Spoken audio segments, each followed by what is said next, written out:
तथागत भगवान गौतम बुद्ध, प्रियदर्शी राजा धम्माशोक, विश्वरत्न बोधिसत्व डॉक्टर बाबासाहेब आंबेडकर या महापुरुषांच्या विचार, स्मृती व कार्याला सर्वप्रथम विनम्र अभिवादन करतो। आज या ठिकाणी दि धम्मसंहिता ॲक्शन कमिटी ऑफ इंडियाच्या वतीने डॉक्टर बाबासाहेब आंबेडकर निर्मित दि बुद्धा अँड हिज धम्म या ग्रंथाचं प्रबोधन पर्व व त्यानिमित्ताने आपण या ठिकाणी आत्तापर्यंत 12 भाग संपन्न केलेले आहेत। 12वा भाग आपण शनिवारी पाहिलेला आहे। तो बौद्ध परंपरेतील पीपल्स एज्युकेशन सोसायटीची स्थापना हा विषय होता आणि आज आपण राजगृह हा विषय आज या ठिकाणी संपन्न करणार आहोत। उपस्थित सर्व धम्म बंधू भगिनींना जय भीम करतो आणि अधिकृतपणे डिव्हाइसवरती, लॅपटॉपवरती आणि टी व्हीवरती जे लोक हा कार्यक्रम पाहतात त्या सर्वांनाही या ठिकाणी जय भीम करतो। आणि आजचा जो कार्यक्रम आहे त्या कार्यक्रमाला आपण या ठिकाणी सुरुवात करूया। आजचा जो विषय आहे भाग 13वा, त्याचं शीर्षक आहे बुद्धाच्या धम्मप्रचाराचे आणि डॉक्टर आंबेडकर कृत पुनरुज्जीवित धम्माचे केंद्र राजगृह आहे। म्हणजे शीर्षकाचं स्पष्टीकरण असं आहे की तथागत भगवान गौतम बुद्धाच्या धम्मप्रचाराचं केंद्र आणि डॉक्टर बाबासाहेब आंबेडकरांच्या निवासस्थान या दोन्हींचं जे नाव आहे ते राजगृह आहे। आणि तथागत भगवान गौतम बुद्धाच्या धम्मप्रचाराचं केंद्र जे राजगृह आहे त्याचं तथागतांच्या धम्मक्रांतीसाठी काय योगदान आहे आणि डॉक्टर बाबासाहेब आंबेडकरांनी आपल्या निवासस्थानाला जे नाव राजगृह असं दिलेलं आहे त्याचं बाबासाहेब आंबेडकरांच्या धम्मक्रांतीमध्ये योगदान काय आहे या दृष्टिकोनातून आजचा विषय आपण या ठिकाणी संपन्न करणार आहोत। पार्श्वभूमी अशी की 12वा भाग बौद्ध परंपरेवर आधारित पीपल्स एज्युकेशन सोसायटी ही स्थापन बाबासाहेब आंबेडकरांनी केलेली होती। या भागाचं स्पष्टीकरण आपण गेल्या शनिवारी पाहिलं। आजचा जो भाग आहे 13व्या भागाचं शीर्षक आहे बुद्धाच्या धम्मप्रचाराचे आणि डॉक्टर आंबेडकर कृत पुनरुज्जीवित धम्माचं केंद्र राजगृह आहे। आपण इथं शब्द वापरला आहे की डॉक्टर बाबासाहेब आंबेडकर कृत पुनरुज्जीवित धम्म, म्हणजे डॉक्टर बाबासाहेब आंबेडकरांनी या देशामध्ये जो धम्माचा ऱ्हास झाला होता तो जो धम्म आहे तो धम्म भारतामध्ये पुनरुज्जीवित बाबासाहेब आंबेडकरांनी केलेला आहे। तर बाबासाहेब आंबेडकरांनी पुनरुज्जीवित केलेल्या धम्माचं जे केंद्र आपण म्हणतोय ते केंद्र राजगृह असं आपण या ठिकाणी स्पष्टीकरण करत आहेत। प्रबोधन पर्वाच्या अभ्यासक्रमाचे एकूण 3 भाग आपण केले आहे की आपला जो संपूर्ण प्रबोधन पर्व आहे त्याचे आपण 3 भाग अभ्यासक्रमामध्ये जाहीर केलेले आहेत। त्यामधला पहिला भाग आहे की डॉक्टर बाबासाहेब आंबेडकरांचा बुद्ध धम्माशी संबंध आणि वाटचाल। दुसरा जो भाग आहे की बुद्ध आणि त्यांचा धम्म ग्रंथाची पूर्वपीठिका आणि तिसरा भाग आहे की बुद्ध आणि त्यांचा धम्म ग्रंथाचे सविस्तर विश्लेषण। म्हणजे पहिला जो भाग आहे की जो आपण 9 जुलैपासून सुरू केलेला जो पहिला भाग आहे या पहिल्या भागाचे आत्तापर्यंत आपले 12 एपिसोड झालेले आहेत किंवा 12 भाग झालेले आहेत। आजचा 13वा आहे आणि अजून 1 किंवा 2 होतील। हा पहिला जो भाग आहे की डॉक्टर बाबासाहेब आंबेडकरांचा बौद्ध धम्माशी संबंध कधी आला आणि तिथून पुढे बाबासाहेब आंबेडकरांची वाटचाल कशा पद्धतीने झालेली आहे हे स्पष्ट करण्यासाठी आपण 12 एपिसोड केलेले आहेत। आणि त्या प्रत्येक एपिसोडमध्ये आपण हे जाहीर केलेलं आहे की सुरुवातीपासूनच म्हणजे डॉक्टर बाबासाहेब आंबेडकरांनी सार्वजनिक जीवनात प्रवेश करण्यापूर्वी बाबासाहेब आंबेडकर 1907 साली ज्यावेळेस केळुस्कर गुरुजींनी बाबासाहेब आंबेडकरांना बुद्धाचं चरित्र दिलं तेव्हापासूनच डॉक्टर बाबासाहेब आंबेडकरांचा संपूर्ण जो सार्वजनिक जीवनातला जो प्रवास आहे तो बुद्धत्वावर झालेला आहे हे स्पष्ट करण्यासाठी आपण 12 भागामध्ये त्याचं कार्यक्रम केलेले आहेत।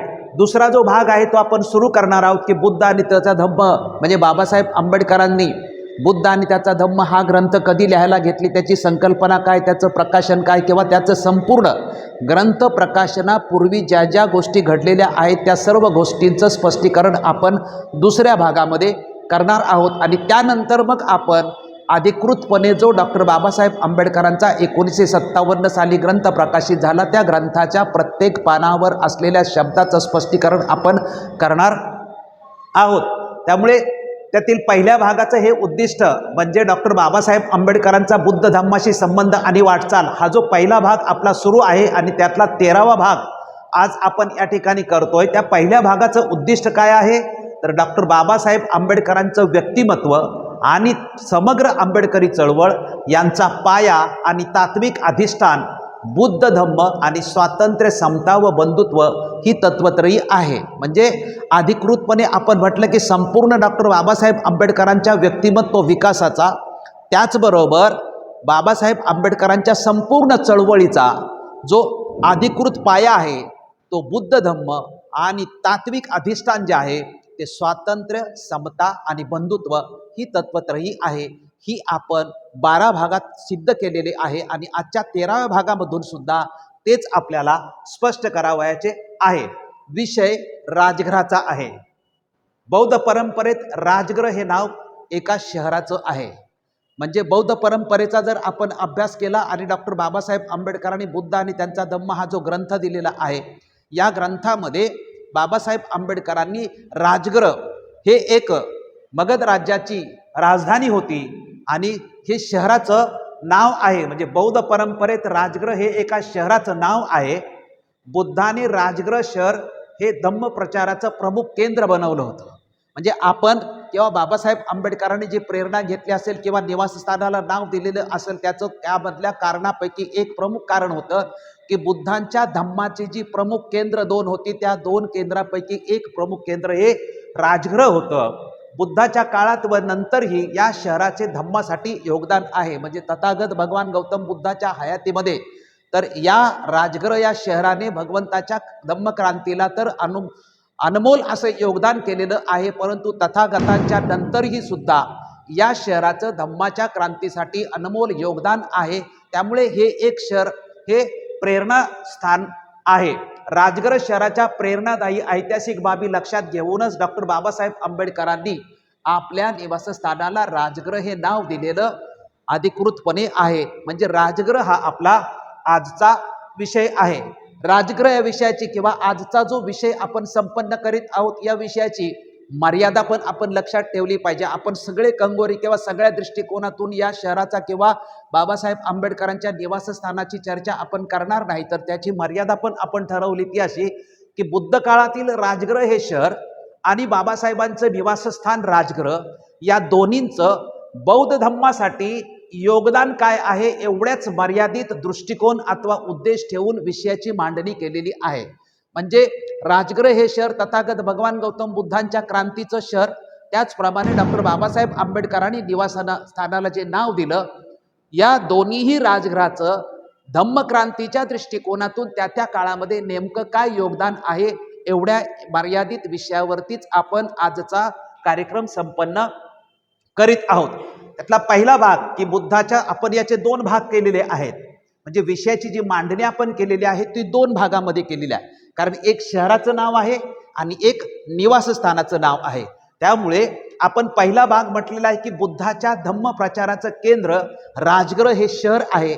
मग या राजगृह शहराने तथागतांच्या धम्मक्रांतीसाठी काय काय योगदान केलेलं आहे त्याची पहिल्या भागामध्ये आपण माहिती पाहणार आहोत। आणि त्यानंतर मग बाबासाहेब आंबेडकर कृत पुनरुज्जीवित धम्माचं जे केंद्र किंवा जे निवासस्थानाला राजगृह नाव दिलेलं आहे, तर बाबासाहेब आंबेडकरांच्या निवासस्थानाचं नाव जे राजगृह आहे, या राजगृहाच्या माध्यमातून धम्मक्रांतीला बाबासाहेब आंबेडकरांच्या नेमकं काय योगदान झालेलं आहे हे दुसऱ्या भागामध्ये आपण पाहणार आहोत।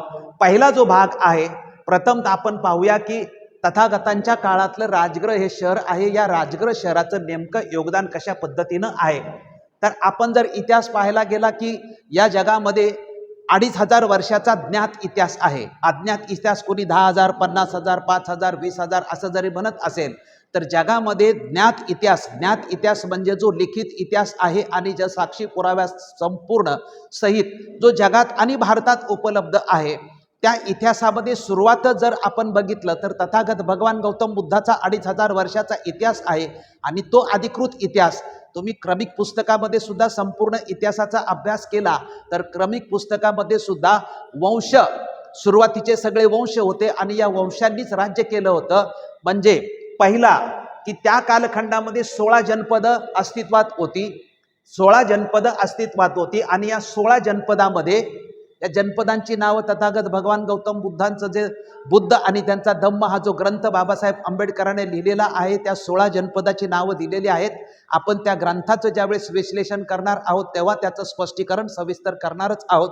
त्यामुळे आज त्याचं विश्लेषण करण्याचा इथे काही तसा मुद्दा येत नाही. फक्त त्या कालखंडामध्ये जी 16 जनपदं होती त्या 16 जनपदामधलं सर्वात मोठं जे जनपद होतं किंवा सर्वात मोठं जे होतं ते मगध साम्राज्य हे सर्वात मोठं होतं. आपण मग वज्जी असेल, वैशाली असेल किंवा इतर जी जनपद आहेत ती छोटी छोटी होती, पण 16 मध्ये सर्वात मोठं जे होतं साम्राज्य जे होतं ते मगध साम्राज्य होतं. ज्ञात इतिहासामध्ये आपण म्हटलं की वंशांचा इतिहास आपल्याला पाहायला मिळतो तर सर्वात पहिला जो राज्यकर्ता इतिहासामध्ये आपल्याला वंश सापडतो तो हर्यक वंश आपल्याला सापडतो. हर्यक वंशानंतर आपण बघितलं तर शिशुनाग वंश आपल्याला सापडतो. शिशुनागाच्या नंतर आपल्याला नंद वंश सापडतो. नंद वंशाच्या नंतर मौर्य वंश सापडतो. मौर्य वंशाच्या नंतर शुंग वंश. म्हणजे जर तुम्ही 8व्या 9व्या किंवा हर्षवर्धनापर्यंतचा जर संपूर्ण इतिहास जर अभ्यासला तर तुम्हाला असं लक्षात येईल की ज्ञात इतिहासामध्ये राजे महाराजे जे होऊन गेले त्याच्यातला पहिला जो वंश होता म्हणजे या वंश मी यासाठी या ठिकाणी स्पष्टीकरण असं करतोय की हर्षवर्धनाच्या कालखंडापर्यंत जे राजे महाराजे यांनी आपल्या भागामध्ये राज्य केलं त्यांची जात नव्हती, त्यांचा वर्ण नव्हता किंवा त्यांना जात धर्म वर्ण यावरून कोणालाही ओळखलं जात नव्हतं तर फक्त वंशावरून त्यांची ओळख होती. हर्यक वंशामध्ये अजातशत्रू आणि बिंबिसार हे 2 मोठे राजे होऊन गेले. शिशुनाग मध्ये आपणा सर्वांना माहीत आहे. शिशुनागच्या नंतर नंदवंश आपण पाहिला. नंदवंशानंतर मौर्य वंश ज्यांनी 140 वर्ष कंटिन्युअसली मौर्य घराण्याने राज्य केलं आणि आपल्याला सर्वश्रेष्ठ जगप्रसिद्ध असा सम्राट अशोक आहे की ज्यांनी तथागतांचा बौद्ध धम्म हा कायमस्वरूपी अजरामर करून ठेवलेला आहे. त्यामुळे मौर्य घराणे आणि मौर्य घराण्याचा शेवटचा जो राजा होता बृहद्रथ म्हणजे त्याचा खून करून किंवा त्याला मारून शुंग घराण्याची राजसत्ता आली. त्यामुळे ही जी सगळी घराणी ओळखली जातात, मौर्य घराणं म्हणून ओळखलं जातं, शुंग घराणं म्हणून ओळखलं जातं. तशाच पद्धतीने सुरुवातीचा जो राजा होता बिंबिसार राजा होता आणि त्याचा मुलगा अजातशत्रू होता. म्हणजे मगध साम्राज्याचा जो पहिला राजा आपल्याला ज्ञात इतिहासामध्ये मिळतो तो बिंबिसार राजा होता. बिंबिसार आणि अजातशत्रू होता. राजगृह ही मगध साम्राज्याची राजधानी होती. राजगृहामध्ये मोठमोठे तत्वज्ञ आणि विचारवंत राहत होते. म्हणजे हे साम्राज्य फार मोठं होतं आणि या साम्राज्यामध्ये म्हणजे हे शहर ऐतिहासिक होतं असं म्हटलं. हे शहर विकसित होतं त्या कालखंडामध्ये आणि या शहरामध्ये असं म्हटलं जाते की मोठमोठे विचारवंत साहित्यिक तत्वज्ञ असे त्या ठिकाणी राहत होते आणि त्यात विविध धर्माचे सुद्धा लोक राहत होते आणि धर्मप्रचारक सुद्धा राहत होते. त्यामुळे हे शहर प्रगल्भ असं शहर होतं किंवा विकसित असं शहर होतं आणि ती मगध साम्राज्याची राजधानी होती. या शहराला 5 टेकड्यांचं शहर होतं. जर तुम्ही गुगलमध्ये गेला, नेटवरती गेला आणि जर तुम्ही राजगृह हे शहराची जर माहिती लागली तर आपल्याला चित्र खाली येतं आणि त्याच्यात 5 टेकड्या सुद्धाचं चित्र आपल्याला दिसतं आणि मग खाली राजगृह असं लिहिलेलं असतं. त्यामुळे या शहराला 5 टेकड्यांचं शहर असं म्हणतात. राजगृह आणि कपिलवस्तू म्हणजे तथागत भगवान गौतम बुद्धाचं जन्मस्थान जे कपिलवस्तू आहे ते जे कपिलवस्तू आणि राजगृह या दोन्ही शहरांच्या मध्ये 400 मैलाचं अंतर असल्याचं बाबासाहेब आंबेडकरांनी बुद्ध आणि त्यांचा धम्म या ग्रंथामध्ये सांगितलेलं आहे. या शहराला आत्ता म्हणजे जे लोक बौद्ध स्थळांना भेटी जायला देतात, बुद्धगयेला जातात आणि भेटी देतात त्यावेळेस आज तुम्हाला राजगृह हे शहर राजगृह या नावाने सापडत नाही तर राजगीर म्हणून त्या शहराचं नामकरण केलेलं आहे. त्यामुळे राजगीरला गेला म्हणजेच हे बुद्धाच्या कालखंडातल्या जे धम्म प्रचाराचं केंद्र आहे त्या केंद्राला आज राजगीर असं म्हटलं जातं. त्यामुळे राजगृहाचा थोडक्यात इतिहास आपण बसला की हे प्रगल्भ शहर होतं, राजधानीचं शहर होतं, तत्वज्ञ विचारवंत या शहरामध्ये राहत होते. हा पाहिल्यानंतर आपण आता दुसरा मुद्दा पाहू की राजगृहाचा सिद्धार्थाशी काय संबंध आला. म्हणजे तथागत होण्यापूर्वी किंवा ज्ञानप्राप्ती होण्यापूर्वी किंवा बुद्धत्व प्राप्त होण्यापूर्वी सिद्धार्थाचा आणि राजगृहाचा संबंध कशा पद्धतीने आला. कारण संबंध आलेला आहे म्हणजे ज्यावेळेस तथागतांनी किंवा सिद्धार्थांनी प्रवज्जा घेतली, प्रवज्जा काय कारणाने घेतली त्याचं स्पष्टीकरण आपण स्वतंत्रपणे करणार आहोत, परंतु इथे आता फक्त आपल्याला राजगृहाची माहिती द्यायची। त्यामुळे सिद्धार्थांनी प्रवज्जा घेतल्यानंतर सिद्धार्थांनी कपिलवस्तू सोडली आणि कपिलवस्तू सोडल्यानंतर जर सिद्धार्थ कुठे गेले असतील तर प्रथमतः ते राजगृहामध्ये, राजगृह या शहरामध्ये गेले होते। त्यामुळे कपिलवस्तू प्रवज्जेनंतर कपिलवस्तूवरून सिद्धार्थ राजगृहाकडे आला। राजगृह आणि कपिलवस्तूच्या मध्ये म्हणजे गंगा नदी आहे म्हणतात किंवा त्याचं पाणी वेगवान आहे आणि असं म्हटलं जातं, किंवा बुद्धांनी त्यांचा धम्म या ग्रंथामध्ये त्याचं स्पष्टीकरण किंवा थोडक्यामध्ये लिहिलेलं आहे की या वेगवान नदीच्या पाण्यातून सिद्धार्थ जो आहे तो पोहत पलीकडे राजगृहाकडे गेलेला आहे। पांडव टेकडीच्या पायथ्याशी म्हणजे राजगृहामध्ये पांडव टेकडी होती, त्या पांडव टेकडीच्या पायथ्याशी पर्णकुटी निर्माण करून सिद्धार्थ तिथे सुरुवातीला राहायला गेला।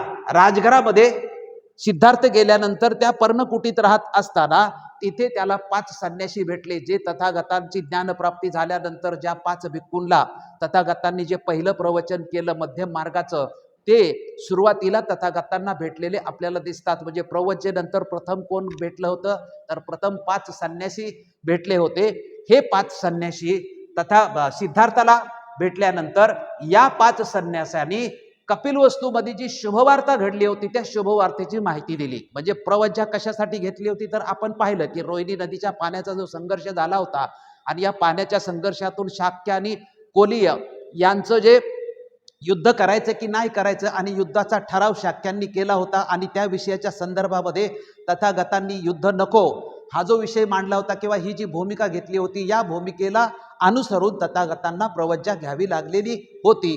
परंतु सिद्धार्थांनी प्रवज्जा घेतल्यानंतर राजगृहाला राहायला येईपर्यंत नंतरच्या काळामध्ये कपिलवस्तूमधल्या लोकांनी उठाव केलेला होता आणि कपिलवस्तूमधल्या लोकांनी उठाव करून तिथे संघर्ष किंवा आपला चर्चा होऊन ठराव पास झाला होता आणि ठराव पास झाल्यानंतर शाक्य आणि कोली यांच्यामध्ये युद्ध न करण्याचा ठराव शाक्यांनी सुद्धा केला होता। त्यामुळे दोन्हीकडचे मग 5-5 लोक एकत्र करून एक मंडळ किंवा एक सल्लागार मंडळ निर्माण करून त्यांच्या माध्यमातून तो संपूर्ण विषय सोडवण्याचा निर्णय घेण्यात आला होता।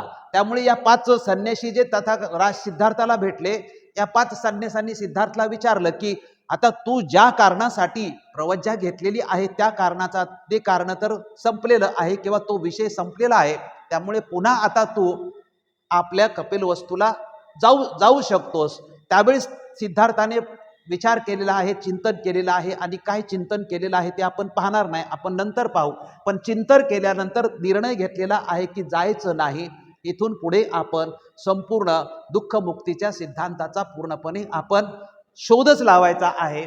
म्हणून जरी वार्ता कळाली शुभ वार्ता तरी सुद्धा सिद्धार्थ हा पुन्हा कपिलवस्तूला गेला नाही। 5 संन्याशाच्या नंतर सिद्धार्थाची चर्चा सुरू झाली, म्हणजे सिद्धार्थाचं वर्णन केलं की त्याची बॉडी कशी, उंची कशी, दिसायला कशी होते किंवा राजगृहामध्ये चर्चा सुरू झाली। ज्यावेळेस सिद्धार्थ हा दुसऱ्या दिवशी भिक्षा मागायला जातो आणि भिक्षा मागून फिरून येतो त्यावेळेस चर्चा होते आणि ती चर्चा तिथाच राजा, त्या कालखंडामध्ये राजा जो बिंबिसार होता त्याच्या कानी पडते आणि त्याला समजतं की कपिलवस्तूचा राजपुत्र हा अशा पद्धतीने इथे आलेला आहे आणि तो पर्णकुटीमध्ये राहत आहे।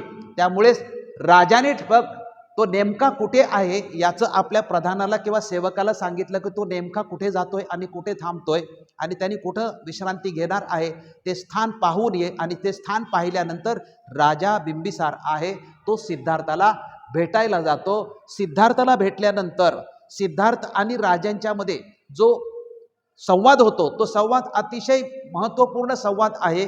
त्या संवादाच्या माध्यमातून सिद्धार्थाचा तरुण आहे किंवा सिद्धार्थ एकुलता एक राजपुत्र आहे किंवा जीवन काय आहे, तरुणपणी काय करायला पाहिजे, म्हातारपणी काय करायला पाहिजे, अशा वेगवेगळ्या पद्धतीने राजा बिंबिसार सिद्धार्थाला समजावून सांगण्याचा आटोकाट प्रयत्न करतो।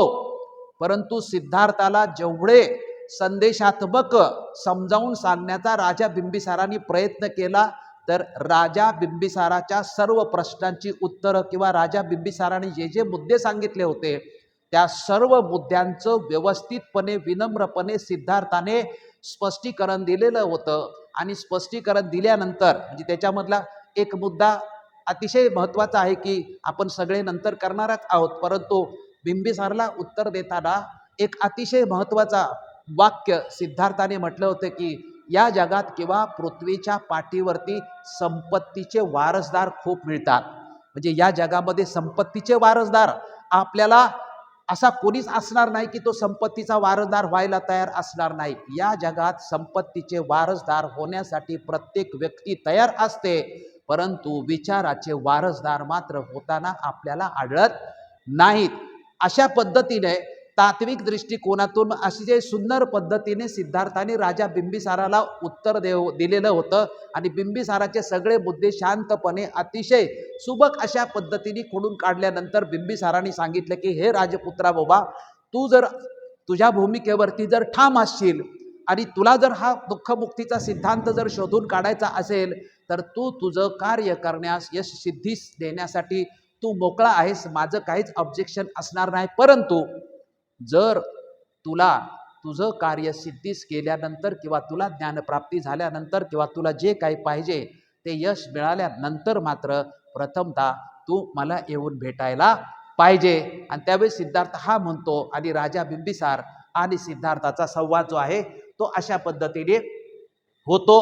त्यानंतर मग सिद्धार्थ हा राजगृह सोडतो आणि राजगृह सोडून सिद्धार्थ कुठे कुठे गेला? सुरुवातीला भृग ऋषीच्या आश्रमामध्ये गेला, भृग ऋषीच्या आश्रमातून कपिल मुनींच्या आश्रमामध्ये गेला, कपिल मुनींच्या आश्रमामध्ये सांख्य तत्वज्ञानाचा अभ्यास केला, त्यानंतर समाधी मार्गाचा अभ्यास केला, वैराग्याचा अभ्यास केला, सर्व प्रकार केलं. परंतु तथागत भगवान गौतम बुद्धाला म्हणजे त्याच्या अगोदरच्या सिद्धार्थाला मात्र कुठल्याही तत्वज्ञानामुळे त्यांना परिपूर्ण असं जे उत्तर हवं होतं ते उत्तर भृग ऋषीच्या आश्रमामध्ये मिळू शकलेलं नाही, कपिल मुनींच्या आश्रमामध्ये मिळू शकलं नाही, किंवा समाधी किंवा ध्यान करून त्यांना हवं ते उत्तर मिळू शकलेलं नाही, वैराग्य केलं त्याच्यातून मिळू शकलं नाही, तपश्चर्या केली त्याच्यातून मिळू शकलं नाही, पोट आणि पाठ एकत्र झाले म्हणजे काहीही न खाता जरी तपश्चर्या केलं तरी त्यातूनही काही निष्पन्न होऊन झाले नाही.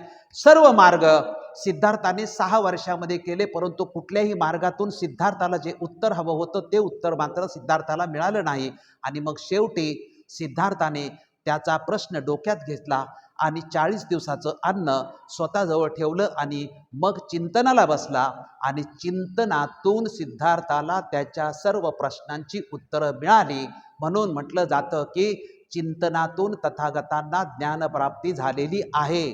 मी असं जाहीरपणे प्रत्येक ठिकाणी सांगत असतो की जगातल्या प्रत्येक प्रश्नांची उत्तरं ही चिंतनातूनच मिळत असतात. त्यामुळे चिंतनातून तथागता म्हणजे सिद्धार्थाला ज्ञानप्राप्ती झालेली आहे. मग ज्ञानप्राप्ती झाल्यानंतर जसं आपण म्हटलं की ते 5 संन्यासी प्रथमतः भेटले होते आणि नंतर ज्ञानप्राप्ती झाल्यानंतर सुद्धा ते 5 संन्यासी 6 वर्षानंतर पुन्हा तथागतांना भेटतात आणि पहिलं प्रवचन करतं. म्हणजे बुद्ध धम्माचा जो प्रचार सुरू तथागतांनी केला होता उत्तर भारतात आणि विशेषतः उत्तर प्रदेश आणि बिहार या 2च प्रांतामध्ये तथागतांनी धम्माचा प्रचार केला होता.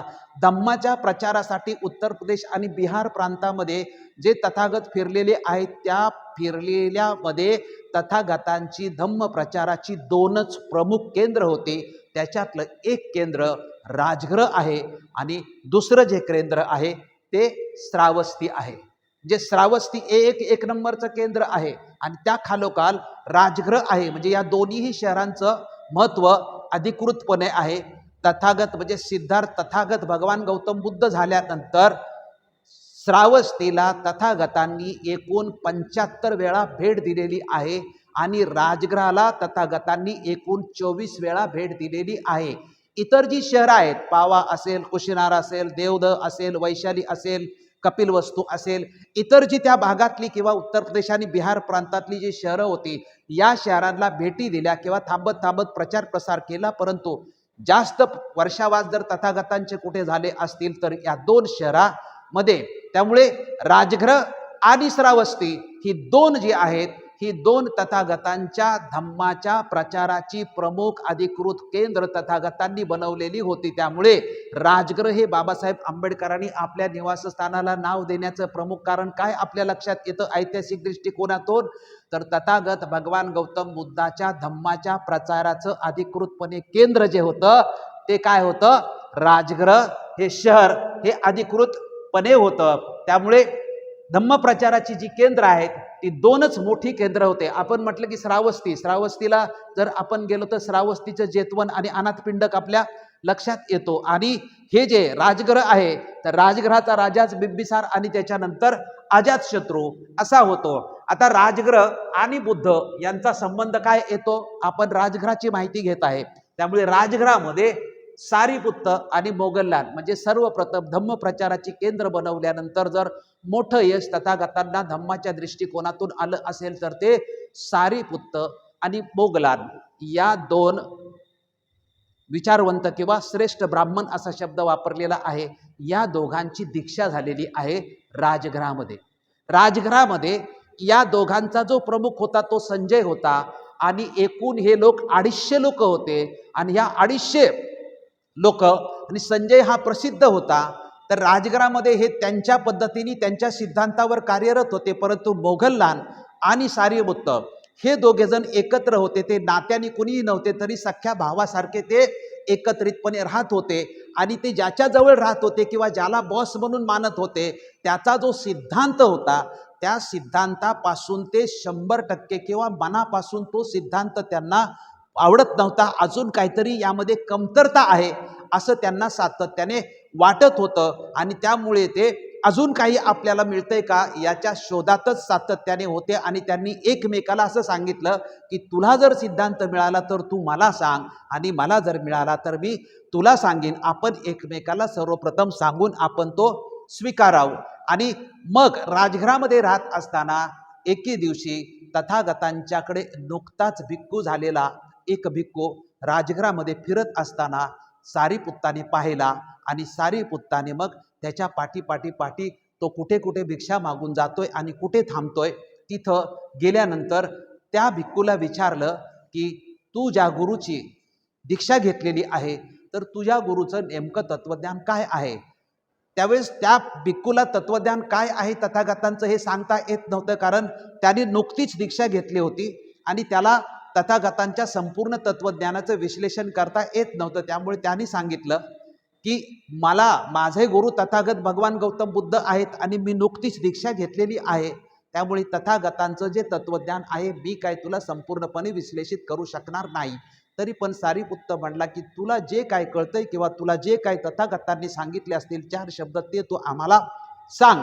कारण तुझ्या चालण्यावरून, तुझ्या वागण्यावरून, तुझ्या बोलण्यावरून आणि तुझ्या एकंदरीत दृष्टिकोनातून आम्हाला असं वाटतंय की तुझा जो गुरु आहे तो गुरु खूपच श्रेष्ठ आहे आणि तुझ्यापर्यंत जे मिळालेलं आहे ते खूपच महत्त्वाचं आहे आणि जे काय मिळालेलं आहे ते मला ऐकून घ्यायचं आहे. मग त्या भिक्खूने त्याला जे काही शक्य होतं ते प्राथमिक दृष्टिकोनातून सारीपुत्ताला सांगितल्यानंतर मग सारीपुत्ताने सांगितलं की आम्हाला तुझ्या गुरुची म्हणजे तथागत भगवंताची आम्हाला भेट करून दे म्हणून. त्यानंतर सारीपुत्त घरी येतो आणि मोगललांना भेटतो आणि मग मोगललान आणि सारीपुत्त एकमेकाशी चर्चा करतात आणि मग ते तथागतांच्याकडे जाऊन तथागतांच्या बरोबर चर्चा करतात आणि आपल्या जो बॉस असतो संजय त्यालाही सांगतात की आम्ही आता तथागतांची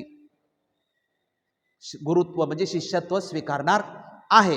त्यामुळे तथागत हे आमचे इथून पुढे गुरु असणार आहे. सारीपुत्तानी मोगलांना संजय समजावून सांगण्याचा प्रयत्न करतो, परंतु सारीपुत्तानी मोगल संजयला समजावून सांगतात आणि त्यांच्याबरोबर असणारे 250 श्रावक म्हणतात त्याला, हे सगळेच्या सगळे तथागत भगवंताचे काय होतात, शिष्य होतात. ही पहिली मोठ्या प्रमाणामध्ये राजगृहामध्ये तथागतांना शिष्य सारीपुत्तानी मोगलांच्या माध्यमातून आणि हे दोनच सेनापती कायमस्वरूपी श्रेष्ठ सेनापती तथागत भगवंताच्या धम्माचे पुढे झालेले आहेत.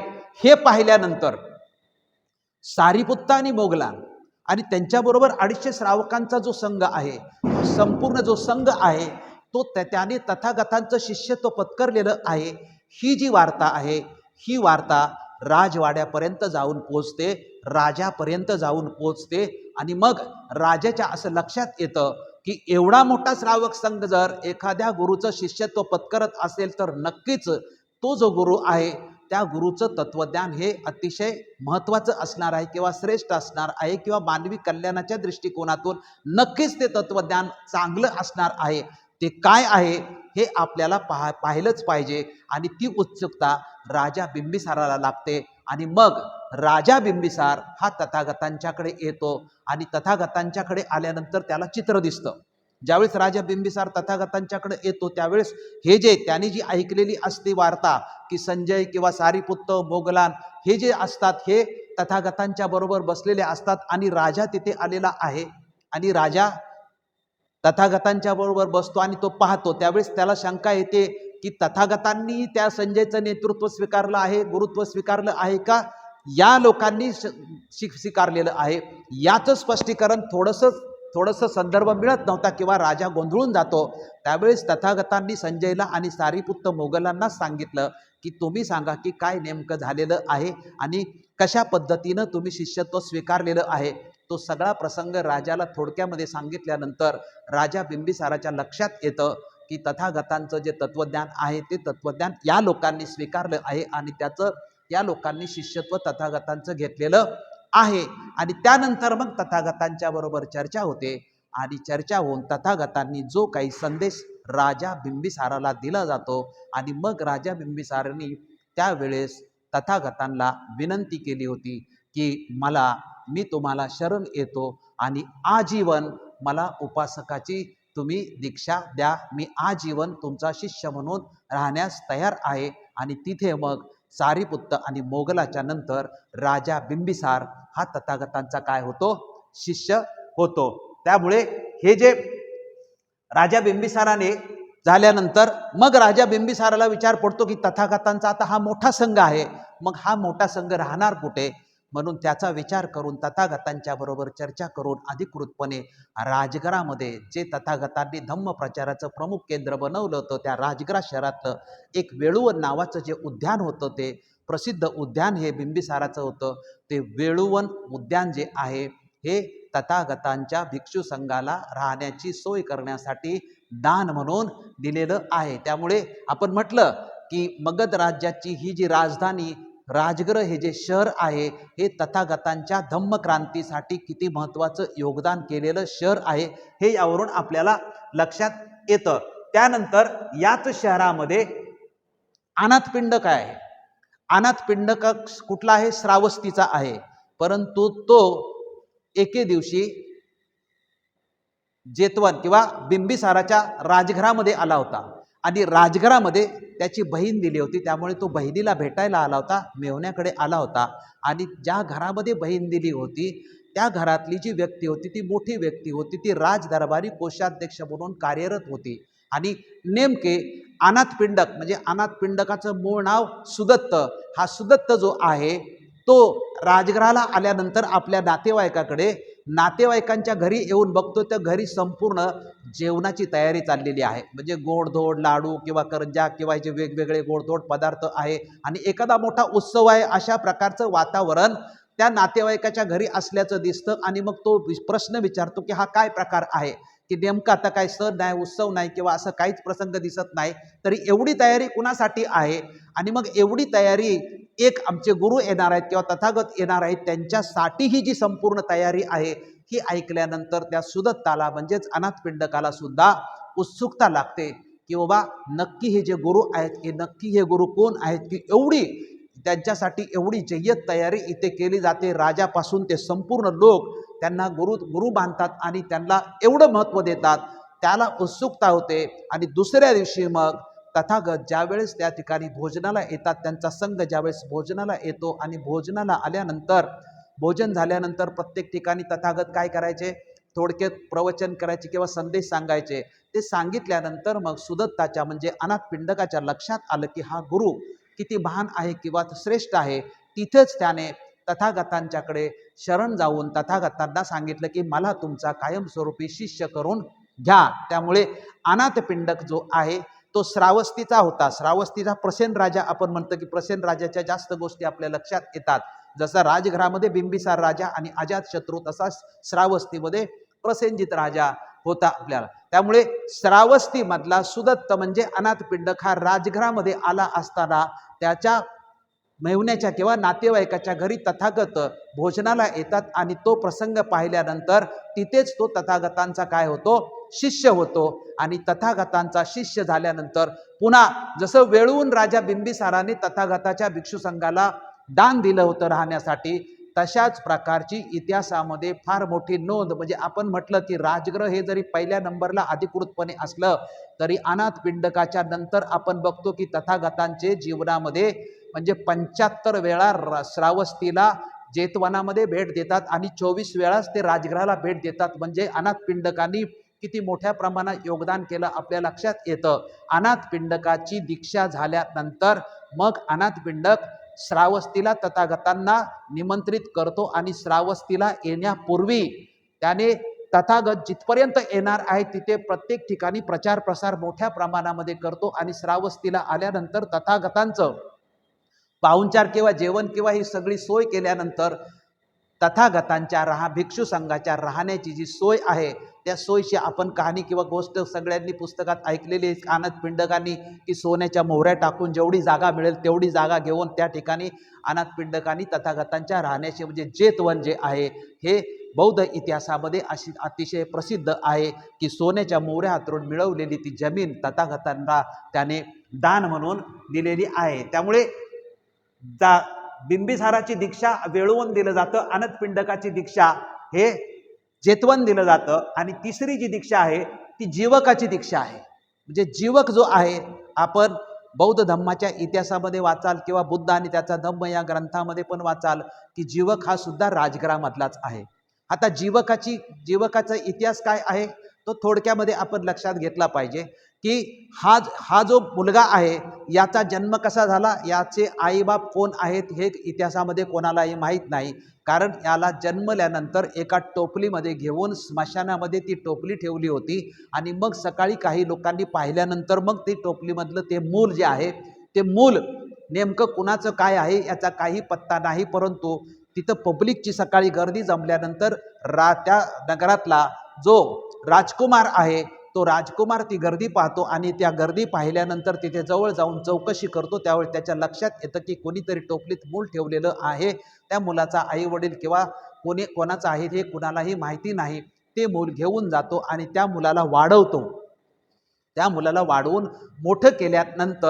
मोठं झाल्यानंतर एका प्रसंगामध्ये जीवकाला आपला मूळ इतिहास काय आहे की आपला जन्म कसा झाला, आपण कुठे सापडलो आणि आपल्याला कशा पद्धतीने वाढवलेलं आहे हे जीवकाला समजल्यानंतर मग जीवक ज्याने त्याचा सांभाळ केला त्याला सोडून डायरेक्ट नालंदा विश्वविद्यालयामध्ये जातो आणि नालंदा विश्वविद्यालयामध्ये गेल्यानंतर 7 वर्ष तो तिथं शिक्षण घेतो आणि तो शिक्षण जसं आज मेडिकलचं शिक्षण घेतलं जातं तशाच पद्धतीने नालंदा विश्वविद्यालयामध्ये जीवकाने शिक्षण घेतो आणि मग परत आल्यानंतर तो त्या काळामध्ये ज्याला वैद्य आज आपण डॉक्टर म्हणतात तसं त्या काळामध्ये त्यांनी वैद्याचं काम केलं. त्याने अजातशत्रूच्या राजदरबारीही काम केलं परंतु त्याचं कुठंच मन रमत नव्हतं.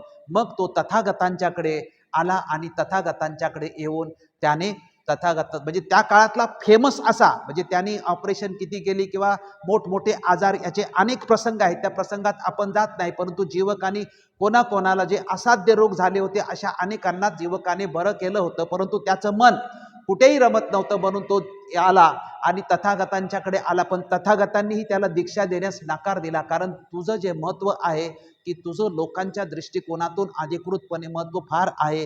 तुला राजदरबाराची पण सेवा करायला पाहिजे आणि लोकांची पण सेवा करण्याची आवश्यकता आहे. तरी शिष्यत्व तथागतांचं जीवक कायमस्वरूपी घेतो आणि जीवकालाही दीक्षा दिल्यानंतर मग मात्र जीवकाने सुद्धा जे वेळुवन होतं ते शहरापासून जीवक म्हटला की लांब आहे. तथागतांच्या संघाची शहराच्या जवळपासच कुठेतरी राहण्याची सोय केली पाहिजे आणि मग जीवकाचं सुद्धा आम्रवन नावाचं जे वन होतं हे आम्रवन जीवकाने दिलेले आहे. अशा पद्धतीने आपण फक्त प्रातिनिधिक स्वरूपामध्ये राजगृहाचं तथागतांच्या धम्मक्रांतीसाठी काय योगदान आहे त्याचं प्रातिनिधिक स्वरूपामध्ये आपण पाहतोय. आपला उद्देश आहे की राजगृहाचं तथागतांच्या धम्मक्रांतीमध्ये योगदान आहे. त्या राजगृहामध्ये तथागतांच्या हयातीमध्ये तो राजा होता तो आजीवन तथागतांना म्हणजे उपासक बनतो. त्यानंतर तिथला जीवक असेल तो कायमस्वरूपी उपासक बनतो. तिथे आलेला जो सुदत्त आहे अनाथपिंडक हा उपासक बनतो. त्यामुळे राजगृहामध्ये तथागतांना अनेक शिष्य मिळतात. आणि जर राजानेच तथागतांचं शिष्यत्व पत्करलं असेल, जर राजानेच तथागतांचा धम्म स्वीकारला असेल, तर ऑटोमॅटिकच राजा बिंबिसाराच्या कालखंडामध्ये तथागतांच्या धम्माला राजाश्रय मिळालेला आहे, हे अधिकृतपणे आपल्या लक्षामध्ये येतं. तर एक अजून अतिशय महत्त्वाची तथागतांच्या आयुष्यामधली गोष्ट म्हणजे तथागतांची म्हणजे त्यांचा मुलगा जो राहुल आहे या पिता पुत्रांची शेवटची जी भेट झाली होती ती या राजघरामधील वेळूवनामध्येच भेट झालेली होती. त्यामुळे राजगृह जे हे आहे या राजघरामध्ये जर तथागतांच्या धम्माचं हे प्रमुख केंद्रच असेल तर अनेक घटना घडलेल्या असतील. फक्त आपण सिम्बॉलिक इथं सांगितल्या. आणि आपलं सांगण्याचं उद्दिष्ट काय आहे तर राजगृह या शहराचं तथागतांच्या धम्मक्रांतीमध्ये अनमोल योगदान आहे. किंबहुना धम्मक्रांतीचं किंवा धम्म प्रचाराचं हे तथागतांनी प्रमुख केंद्र बनवलेलं होतं. इथं जास्त मुक्काम झाले, श्रावस्तीमध्ये जास्त मुक्काम झाले. आजूबाजूच्या शहरामध्ये कुठेही कितीही तथागत गेले असतील तरी जास्तीत जास्त मुक्काम हे श्रावस्ती आणि राजगृह या शहरामध्येच आपल्याला केलेले दिसतात. त्यानंतर या राजगृहाचं अजून एक योगदान आहे ते तथागत भगवान गौतम बुद्धाच्या महापरिनिर्वाणानंतर. म्हणजे तथागतांच्या हयातीमध्ये तर या राजगृह शहरातील सर्वांनी तथागतांना सहकार्य केलं, तथागतांच्या धम्मप्रचाराला सर्वांनी सहकार्य केलंच. परंतु तथागतांचं महापरिनिर्वाण झाल्यानंतर धम्मप्रचार किंवा धम्माच्या बद्दल प्रश्न निर्माण झाला की हा धम्म अजरामर राहील का, किंवा या धम्माचं भविष्य नेमकं कशा पद्धतीने होईल या संदर्भात प्रश्नचिन्ह निर्माण झालं होतं.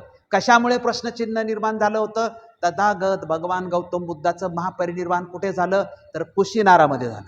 कुशीनारामध्ये महापरिनिर्वाणाच्या वेळी म्हणजे तथागतांनी जाहीर केलं होतं. आणि तथागतांनी कधी जाहीर केलं होतं?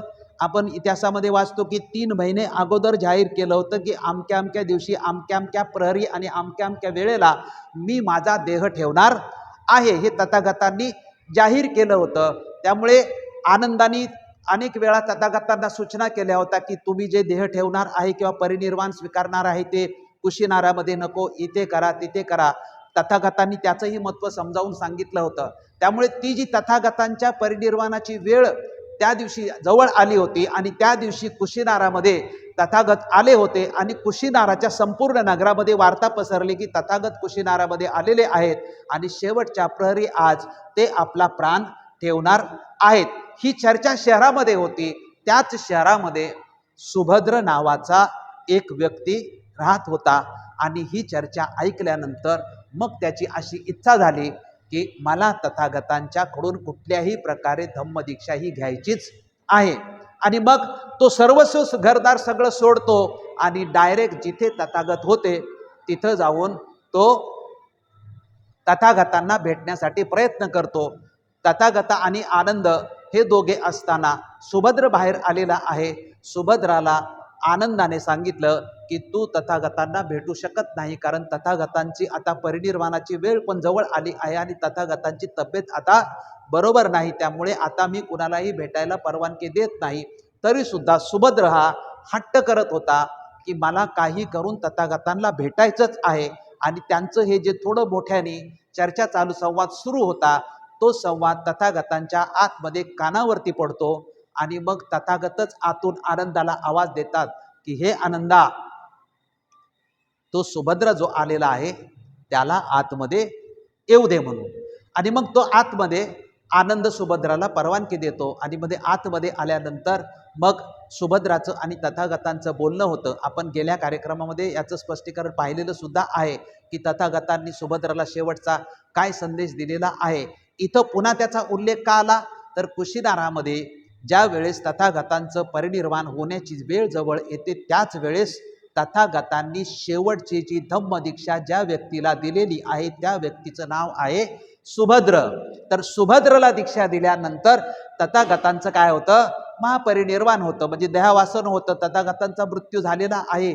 मृत्यू झाल्यानंतर जलदान विधीचा तथागतांचा जो कार्यक्रम असतो या कार्यक्रमामध्ये सर्व भिक्खू संघ जमलेला आहे आणि जलदान विधीच्या कार्यक्रम सुरू आहे.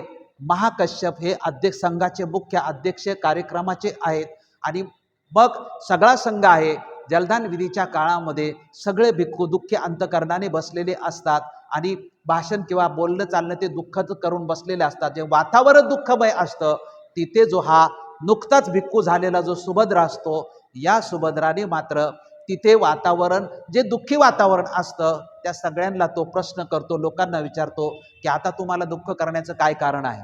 की जो तुमचा बॉस होता, जो तुमचा गुरु होता, त्या तुम्ही कसं वागायचं, कसं बसायचं, कसं बोलायचं, कसं उठायचं, हे जे तुम्हाला सातत्याने तो सांगायचा की असं बोलायला पाहिजे, असं करायला पाहिजे, असं वागायला पाहिजे, आणि तो कायमचा लगाम तुम्हाला लागलेला होता. आता तुम्हाला बंधन नाही, आता तुम्हाला पाहिजे तसं तुम्ही वागू शकता. त्यामुळे तुम्ही आता मुक्त झालेला आहे. तुम्हाला दुःख व्यक्त करण्याची आवश्यकताच नाही, तुम्ही आनंद व्यक्त करायला पाहिजे. अशा पद्धतीने सुभद्रानी ज्यावेळेस तिथे वातावरण निर्माण करण्याचा प्रयत्न केला त्यावेळेस समोरून कश्यपानी पाहिलं की अशा पद्धतीचं वातावरण जर निर्माण झालं आणि इथून पुढे जर असंच जर घडत गेलं तर तथागतांनी जो 45 वर्ष आपल्या आयुष्यामध्ये पायी फिरून जो संदेश दिलेला आहे त्या बौद्ध धम्माचं भविष्य नेमकं काय होईल, हा विचार महाकश्यपाच्या डोक्यात आला.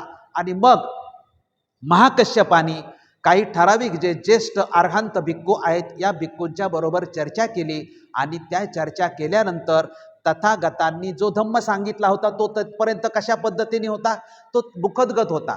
म्हणजे याला एक विषय पाठ होता, त्याला तो विषय पाठ होता, त्याला तो विषय पाठ होता. म्हणजे तथागतांनी हा सिद्धांत सांगितला तर या सिद्धांताचा एक्सपर्ट तो, त्या सिद्धांताचा एक्सपर्ट तो.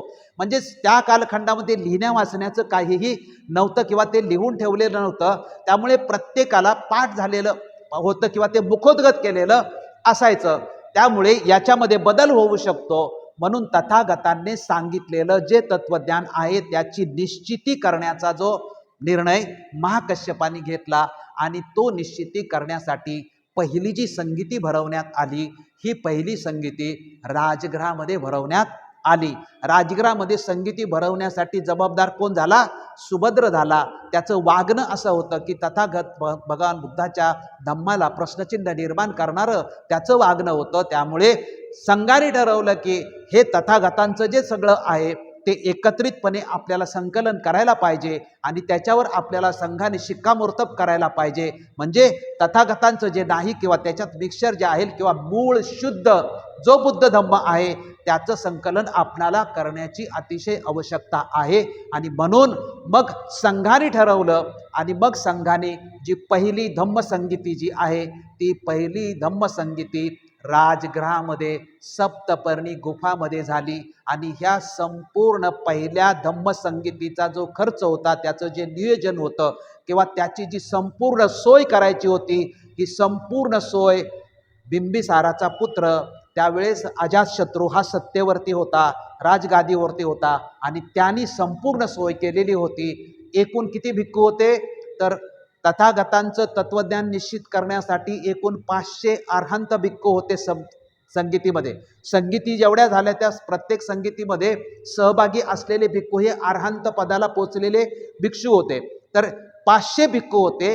हे 500 भिक्खू तथागतांचं जे तत्वज्ञान आहे ते संकलन करण्याचं काम किती दिवस करत होते तर ही जी संगीती आहे ही संगीती जवळजवळ 7 महिने ही संगीती चालू होती. सप्तपर्णी गुफामध्ये अजातशत्रूंनी या 500 भिक्खूची 7 महिने संपूर्ण व्यवस्था केली होती. त्यामुळे तथागतांचं जे धम्मप्रचाराचं केंद्र तथागतांनी बनवलं होतं आणि जो धम्मप्रचार केला होता त्या धम्मप्रचाराची निश्चिती करण्याची पुन्हा जबाबदारी कुठं आली? राजगृह या शहरावरतीच आली. म्हणून तथागतांच्या हयातीमध्ये राजगृह या शहराचं अनमोल असं योगदान आहे. आणि तथागतांच्या हयातीनंतर सुद्धा महापरिनिर्वाणानंतर सुद्धा तथागतांच्या धम्मासाठी राजगृह या शहराचं मोठं योगदान आहे. म्हणजे तथागतांच्या हयातीमध्ये राजा बिंबिसार होता आणि तथागतांच्या नंतर सुद्धा त्याचाच मुलगा अजातशत्रू आहे. यांनी पहिली धम्मी संगीती भरवून मग या धम्मसंगीतीमध्ये 7 महिन्याने तथागतांच्या तत्वज्ञानाचं निश्चितीकरण कसं करण्यात आलं तर 7 महिन्यानंतर तथागतांची जे तत्वज्ञान आहे आपण म्हणतो की 82,000 जे तत्व आहेत हे तथागतांनी सांगितलेली आहे असं म्हटलं गेलं पहिल्या संगीतीमध्ये. आणि 2000 ॲडिशनल आहेत ती सिनियर भिक्खू अरहंताला पोचलेले आहेत. ते 2000 कशी सांगितली जातात, तर तथागतांनी एखादं प्रवचन सुरू केलं आणि प्रवचन सुरू केल्यानंतर तथागतांनी ते प्रवचन पूर्ण न करता ते अर्ध सोडलं आणि पुन्हा सिनियर भिक्खूला ते प्रवचन करायला सांगितलं.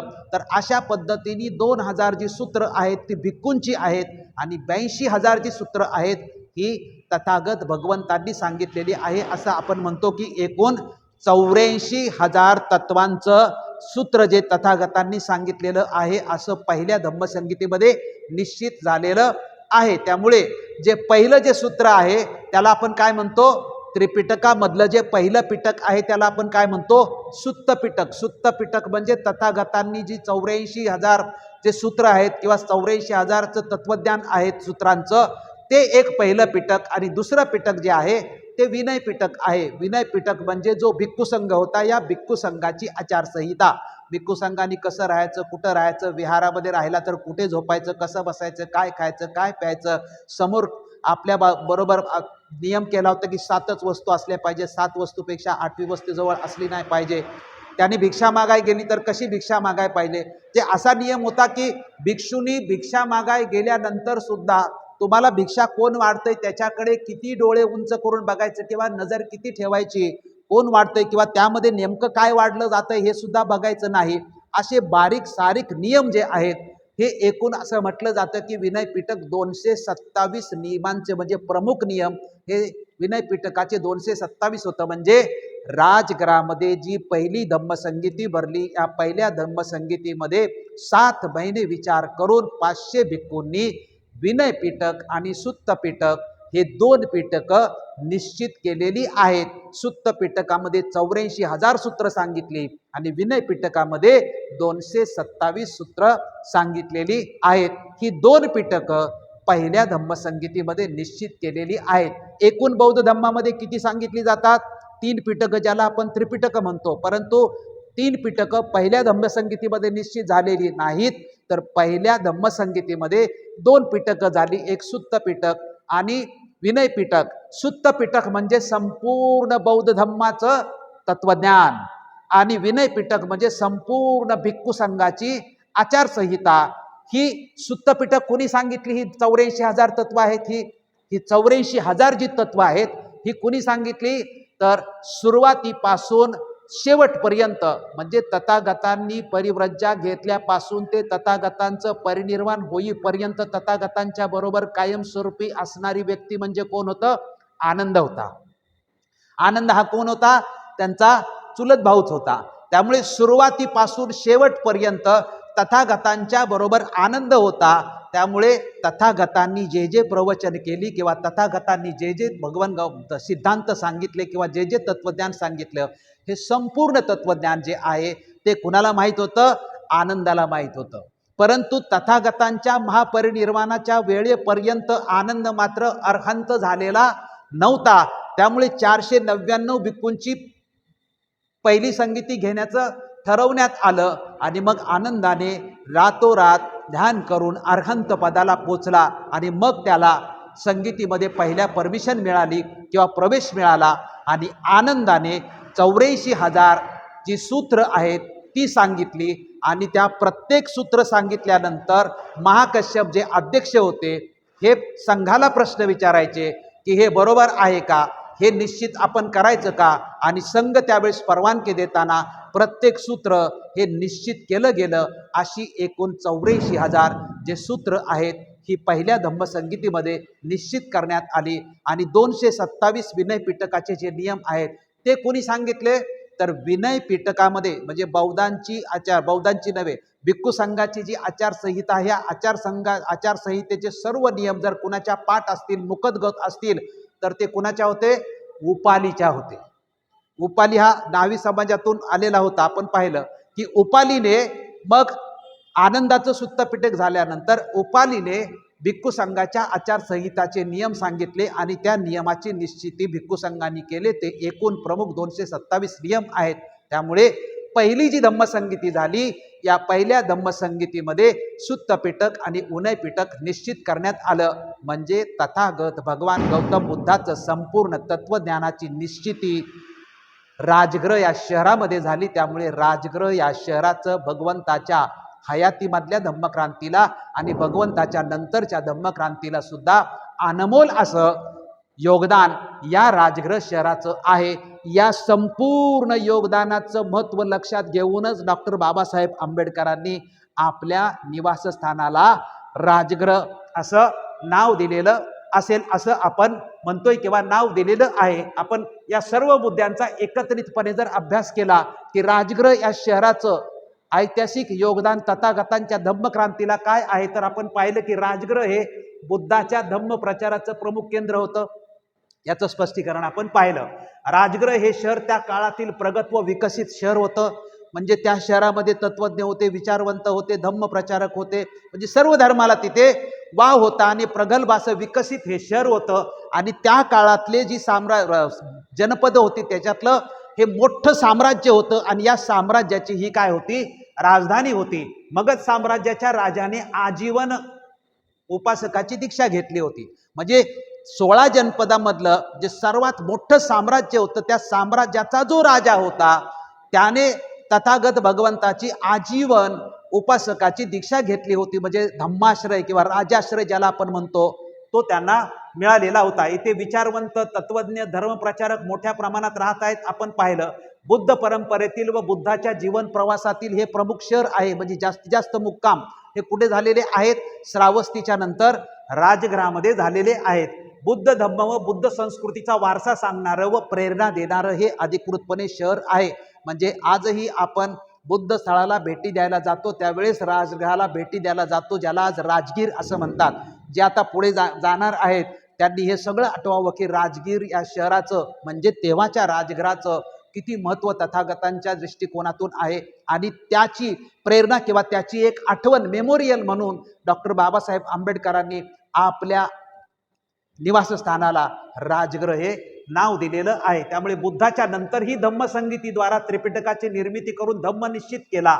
बुद्ध परंपरा, बौद्ध संस्कृतीचा वारसा, धम्मक्रांतीची प्रेरणा देणाऱ्या बौद्ध परंपरेतील शहराचं नाव बाबासाहेब आंबेडकरांनी आपल्या निवासस्थानाला दिलेलं आहे. त्यामुळे बौद्ध धम्माच्या प्रेरणादायी इतिहासाचं स्मरण करून बाबासाहेब आंबेडकरांनी निवासस्थानाला राजगृह असं नाव दिलेलं आहे. त्यामुळे आपण दादरचं राजगृह असं म्हणतो, परंतु या राजगृहाचं ऐतिहासिक महत्त्व किती आहे हेही आपल्या लक्षात येणं अतिशय आवश्यक आहे. बघा, राजगृह हे जे आहे बाबासाहेब आंबेडकरांनी धम्मदीक्षा घेण्यापूर्वी जवळजवळ 21 ते 22 वर्षापूर्वी म्हणजे बाबासाहेब आंबेडकरांनी 35 साली धम्मक्रांतीची घोषणा करण्यापूर्वी बाबासाहेब आंबेडकरांनी हे निवास बांधलेलं आहे. आणि या निवासस्थानाला बाबासाहेब आंबेडकरांनी राजगृह हे नाव दिलेलं आहे. आणि राजगृह इतिहासामध्ये दुसऱ्या कुणाचं नाव आहे का? राजगृह हे बौद्ध परंपरेतील एका शहराचं नाव आहे. आणि ते शहर हे तथागत भगवंताच्या धर्मप्रचाराचं प्रमुख शहर म्हणून ते शहर ओळखलं. तेव्हापासून आजपर्यंत ओळखलं जातं. ती प्रेरणा घेऊन बाबासाहेब आंबेडकर आपल्या निवासस्थानाला नाव घेतात. म्हणजे आपला जो विषय आहे की राजगृह हे एक शहर तथागतांच्या कालखंडातलं आणि बाबासाहेब आंबेडकरांचं निवास. आपण राजगृह या शहराचा ऐतिहासिक इतिहास आपण किंवा ऐतिहासिक पार्श्वभूमी संपूर्ण पाहिली. या ऐतिहासिक पार्श्वभूमीवर बाबासाहेब आंबेडकरांनी आपल्या निवासस्थानाला जे नाव दिलं राजगृह, आता तो जो दुसरा भाग आहे त्या दुसऱ्या भागाची आपण या ठिकाणी माहिती घेऊया. डॉक्टर आंबेडकर कृत पुनरुज्जीवित धम्माचं केंद्र राजगृह.